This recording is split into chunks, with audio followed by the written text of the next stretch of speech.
Assalamualaikum warahmatullahi wabarakatuh. Perkenalkan, kami dari kelompok 3 keterampilan berbahasa Indonesia dengan dosen pengampu Ibu Windra Arnida MPD dan beranggotakan yang pertama Zakiatus Adawiyah, Solehah, Raudatul Jannah, dan saya sendiri Rahmila dengan judul makalah Pantun dan Cerita Anak. Yang pertama adalah pantun, terbagi menjadi pengertian pantun, ciri-ciri dari pantun, syarat-syarat pantun, dan jenis-jenis dari pantun. Materi pertama yaitu pantun. Pantun adalah salah satu jenis puisi lama yang telah dikenal luas di Nusantara. Menurut para ahli pantun, yaitu menurut Herman Waluyo, pantun adalah jenis puisi Melayu yang asli dan sudah lama mengakar dalam budaya masyarakat. Sedang menurut Kaswan dan Rita, pantun merupakan salah satu jenis puisi Melayu di mana di dalam satu bait terdiri atas 4 larik dan memiliki sajak AB-AB. Larik pertama dan kedua diberi nama sampiran, larik ketiga dan keempat dinamakan isi. Menurut Ali Syahbana, pantun sebagai salah satu jenis puisi lama yang dikenal oleh orang zaman dahulu dan bercirikan setiap baitnya terdiri dari 4 baris dan berisikan sampiran serta isi dari pantun. Nah, ciri-ciri dari pantun ada 7. Yang pertama terdiri dari 4 baris atau larik. Yang kedua, setiap baris terdiri dari 8 sampai 12 suku kata. Yang ketiga, kata di akhir baris bersajak AB-AB atau AA-AA. Yang keempat, baris pertama dan kedua dinamakan sampiran. Yang kelima, baris ketiga dan keempat merupakan isi. Yang keenam, sampiran dan isi merupakan hal yang terpisah, biasanya tidak saling berhubungan. Dan yang ketujuh, pantun merupakan karya yang sifatnya anonim karena tidak diketahui siapa pengarangnya. Bismillahirrahmanirrahim. Assalamualaikum warahmatullahi wabarakatuh. Pertama-tama saya ingin mengucapkan terima kasih banyak kepada saudari Rahmila yang telah memaparkan materi sebelumnya. Baiklah, langsung saja perkenalkan, nama saya Zakiatus Adawiyah. Di sini saya akan memaparkan materi selanjutnya, yaitu mengenai syarat-syarat pantun, macam-macam pantun, dan juga pengertian cerita anak. Baiklah, langsung saja kita ke materi mengenai syarat-syarat pantun. Nah, jadi syarat-syarat pantun itu ada 4, yaitu yang pertama adalah satu bait pantun terdiri dari 4 baris.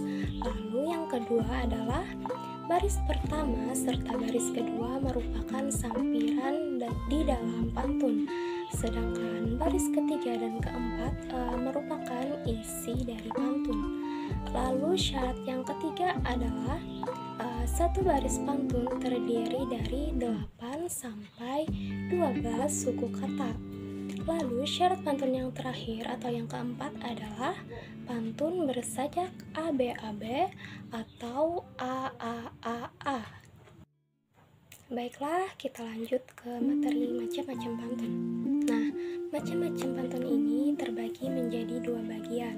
Yang pertama berdasarkan kelompok usia dan yang kedua berdasarkan isinya.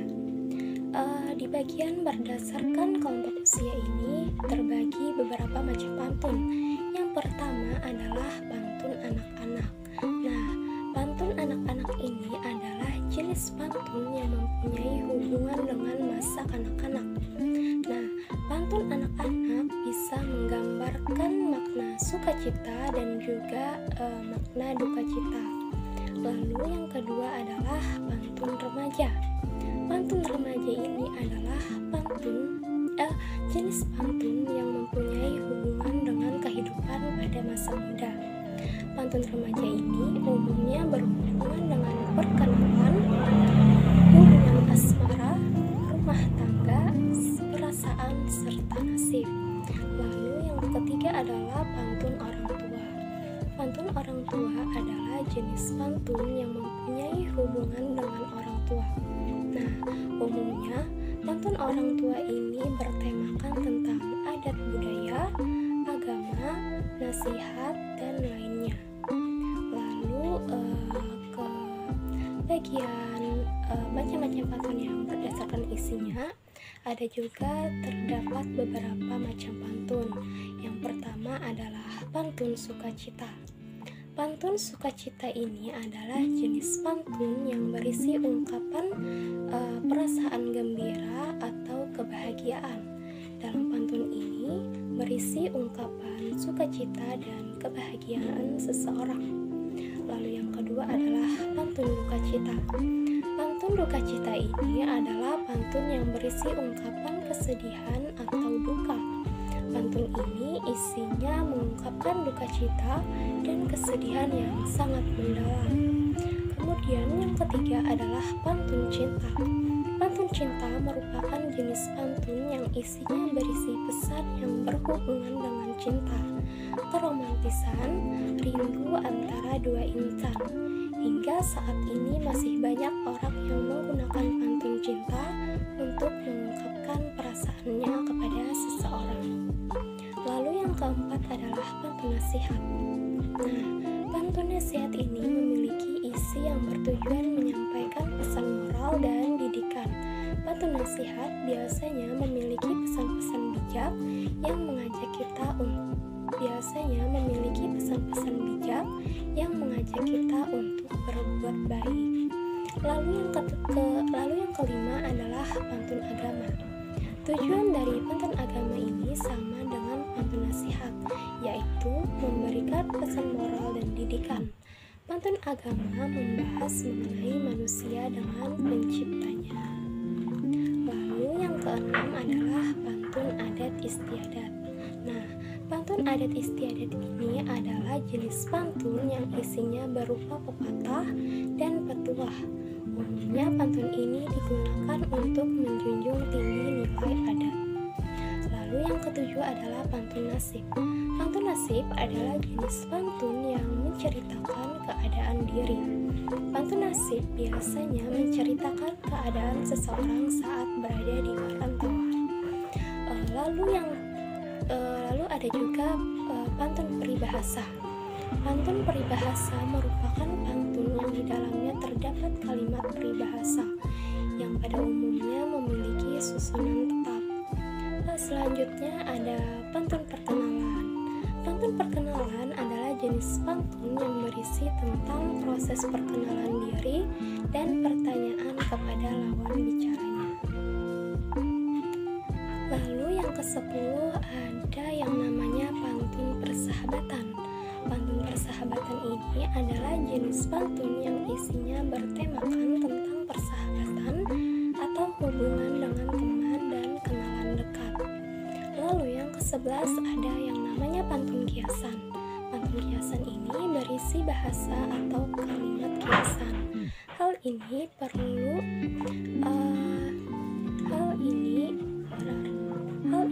berarti pesan yang ada pantun ini disampaikan secara tersirat. Lalu ada juga yang namanya pantun teka-teki. Pantun teka-teki ini ciri-cirinya adalah adanya kalimat pertanyaan pada baris akhir pantun. Pantun ini berisi teka-teki untuk para pendengarnya.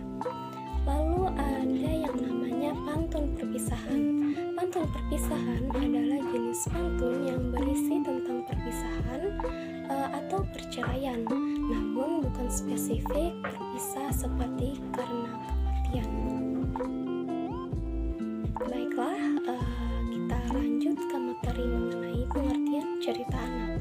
Nah, menurut Tarigen, cerita anak ini ialah karya tulis yang menggambarkan perasaan dan pengalaman anak-anak serta dapat dimengerti dan dipahami melalui mata anak-anak. Nah, isi dan bahasa cerita anak haruslah mudah dipahami dan sesuai dengan tingkat perkembangan intelektual dan emosional anak. Cerita anak juga biasanya mencerminkan masalah-masalah masa kini. Bahkan yang dialami di rumah pun adalah situasi masa kini.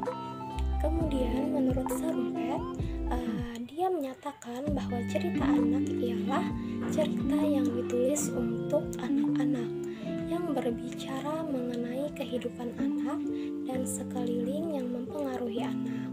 Dan tulisan itu dapat dinikmati oleh anak dengan bantuan dan pengarahan dari orang dewasa. Kemudian menurut Harzana, Cerita anak ini adalah cerita yang ditujukan untuk anak-anak dan bukan cerita tentang anak-anak. Baiklah, cukup sekian penjelasan dari saya. Materi selanjutnya akan dibawakan oleh saudari kita yang bernama Raudatul Jannah. Baik, sebelumnya terima kasih kepada saudari Rahmila dan Zakiatus Adawiyah yang telah memaparkan materi sebelumnya.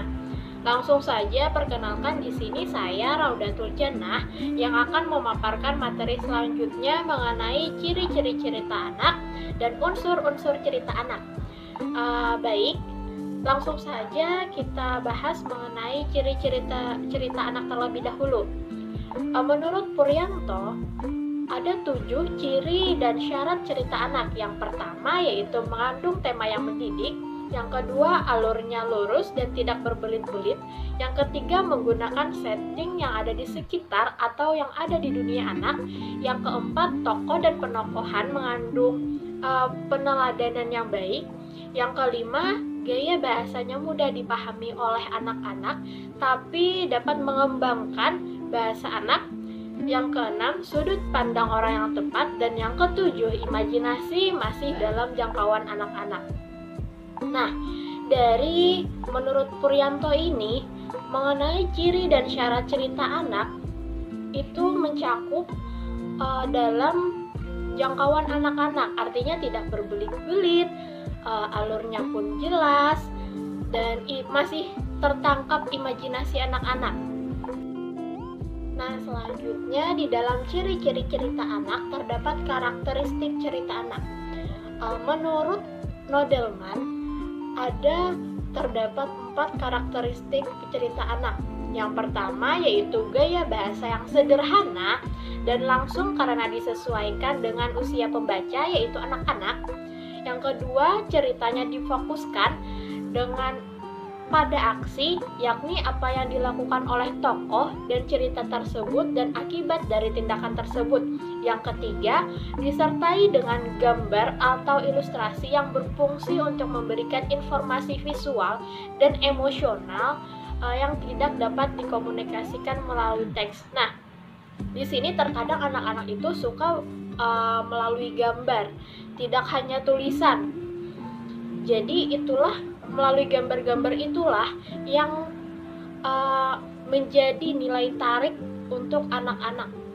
Terus yang keempat, tokoh utamanya umumnya anak-anak atau binatang yang memiliki sifat dan perilaku seperti anak-anak, agar pembaca, yaitu anak-anak, dapat mengidentifikasi diri dengan tokoh tersebut. Baik, kita memasuki pembahasan yang selanjutnya, yaitu unsur-unsur cerita anak. Cerita anak ini terdiri atas 7 unsur. Yang pertama yaitu tema, terus penokohan, perwatakan, alur, latar, gaya bahasa, dan amanat. Jadi di sini kita akan mengupas dengan lebih jelas lagi apa yang dimaksud dengan unsur-unsur tersebut. Yang pertama yaitu tema. Tema adalah ide, gagasan, dan pandangan hidup pengarang yang melatar belakangi ciptaan karya sastra. Dikarenakan sastra merupakan refleksi kehidupan masyarakat, maka tema yang diungkapkan dalam karya sastra bisa sangat beragam. Tema bisa berupa persoalan moral, etika, agama, sosial budaya, teknologi, tradisi yang berkaitan erat dengan masalah kehidupan. Namun, tema juga bisa berupa pandangan pengarang, ide, atau keinginan pengarang dalam menyiasati persoalan yang muncul. Yang kedua yaitu tokoh. Menurut Abrahams, tokoh cerita adalah orang-orang yang ditampilkan dalam suatu karya naratif atau drama yang oleh pembaca ditafsirkan memiliki moralitas moral dan kecenderungan tertentu seperti yang diekspresikan dalam ucapan dan tindakannya. Terus yang ketiga yaitu perwatakan. Perwatakan adalah menggambarkan tentang kualitas dan kejiwaan tokoh. Perwatakan dalam karya sastra tidak hanya berhubungan dengan pemilihan jenis dan perwatakan para tokoh, namun juga berhubungan dengan cara pelukisan tokoh yang tepat. Keempat yaitu latar atau setting. Latar atau setting ialah waktu yang tepat terjadinya peristiwa di dalam sebuah cerita atau drama. Sebuah peristiwa atau kejadian tentu ada tempatnya, seperti di kota, di desa, di pasar, di kantor, dan sebagainya. Selain itu, peristiwa tentu terjadi dalam waktu tertentu, seperti pada pagi hari, siang hari, malam hari, atau pada masa peperangan, dan sebagainya. Terus yang kelima yaitu alur. Menurut Harjana, mendefinisikan plot atau alur yaitu unsur struktur yang berwujud dalam jalinan peristiwa yang memperlihatkan kepaduan, koherensi yang diwujudkan antara lain oleh sebab akibat dan atau kausalitas. Berdasarkan urutan waktu, Haryanto membedakan alur menjadi dua, yaitu alur maju dan alur mundur. Jadi menurut Haryanto ini alur itu terdapat dua, yaitu alur maju dan alur mundur saja. Kalau maju misalnya dari masa sekarang sampai yang akan datang, kalau alur mundur dari masa sekarang sampai masa lalu. Yang keenam yaitu sudut pandang. Sudut pandang atau point of view merupakan cara pengarang dalam menampilkan para pelaku dalam cerita yang dipaparkannya. Pada hakikatnya, sudut pandang adalah strategi yang sengaja dipilih pengarang untuk menyampaikan gagasan cerita kepada pembaca. Yang ketujuh yaitu gaya bahasa. Menurut Abrams, gaya bahasa adalah cara pengucapan bahasa dalam prosa, atau bagaimana pengarang mengungkapkan sesuatu yang ingin dikemukakannya. Terus yang terakhir yaitu yang kedelapan, menurut Sun Jiman, mengartikan bahwa amanat ini sebagai suatu ajaran moral dari sebuah karya sastra atau pesan yang ingin disampaikan oleh pengarang. Assalamualaikum warahmatullahi wabarakatuh. Perkenalkan, nama saya Solehah. Saya akan memaparkan materi selanjutnya, yaitu jenis-jenis cerita anak. Menurut Van Verne, mengelompokkan jenis cerita anak menjadi 5 jenis, yaitu yang pertama, fantasi atau karangan hayal. Fantasi merupakan sebuah cerita fiksi yang memiliki konsep fantasi, di mana cerita di dalamnya mengandung unsur imajinatif dari si penulis. Contohnya, cerita Alice in Wonderland atau Petualangan Alice di Negeri Ajaib, atau cerita tentang kura-kura dan kelinci. Yang kedua, realistic fiction atau fiksi nyata, yaitu cerita fiksi yang mengandung unsur kenyataan. Contohnya, dalam cerita Laskar Pelangi karangan Andrea Hirata. Cerita ini mengisahkan tentang suka duka, harapan, cita-cita, kekonyolan, kepintaran yang dialami anggota Laskar Pelangi semasa sekolah. Yang ketiga, biografi atau riwayat hidup. Biografi yaitu cerita yang menggambarkan orang-orang terkenal. Contohnya, kisah hidup Soekarno, sang bapak proklamator. Yang keempat, folk tales atau cerita rakyat, yaitu cerita yang menggambarkan kebudayaan daerah dan diwariskan secara turun-temurun di kalangan masyarakat secara tradisional. Contohnya, cerita Malin Kundang dari Padang, Sumatera Barat. Yang kelima, religius atau cerita-cerita agama, seperti cerita tentang perjuangan dakwah Nabi Muhammad SAW. Selanjutnya, manfaat cerita anak. Yang pertama, cerita anak membuat anak merasa terhibur dan senang. Hal itu dikarenakan cerita anak memiliki sifat khayali yang membuat anak-anak merasa terhibur, karena itu adalah dunianya. Yang kedua, dapat mengembangkan kreativitas anak, melatih anak untuk berpikir kritis, kreatif, dan bertanggung jawab, serta sikap menghargai. Yang ketiga, dapat menanamkan nilai-nilai moral pada anak melalui pengembangan karakter di dalam cerita, yaitu pengembangan tokoh dan penokohan, mengkonstruk pemahaman, dan meningkatkan kecerdasan moral dan emosional anak sehingga lebih jujur, peka, dan disiplin dan bertanggung jawab. Otak anak-anak lebih berkembang dan efektif dalam menyerap informasi yang terkandung dalam cerita, sehingga lebih mudah menanamkan nilai karakter dan moral pada anak. Yang keempat, dalam pendidikan karakter di sekolah, cerita anak dapat dimanfaatkan sebagai media pembelajaran dengan cara mengintegrasikannya dengan semua mata pelajaran. Cerita-cerita anak yang akan digunakan pun dapat disesuaikan dengan tema-tema dan nilai-nilai yang telah ditentukan sebelumnya. Misalnya dalam dongeng Timun Mas, pesan moralnya adalah jangan mudah menyerah dan putus asa. Jika memiliki keinginan, berusahalah dengan keras agar dapat tercapai. Hal ini bisa diintegrasikan dengan pelajaran agama. Misalnya, dalam Islam pun disebutkan bahwa kita dilarang berputus asa, seperti yang disebutkan dalam Al-Quran dan hadis, bahwa orang yang berputus asa akan mendapatkan azab dan ancaman yang pedih.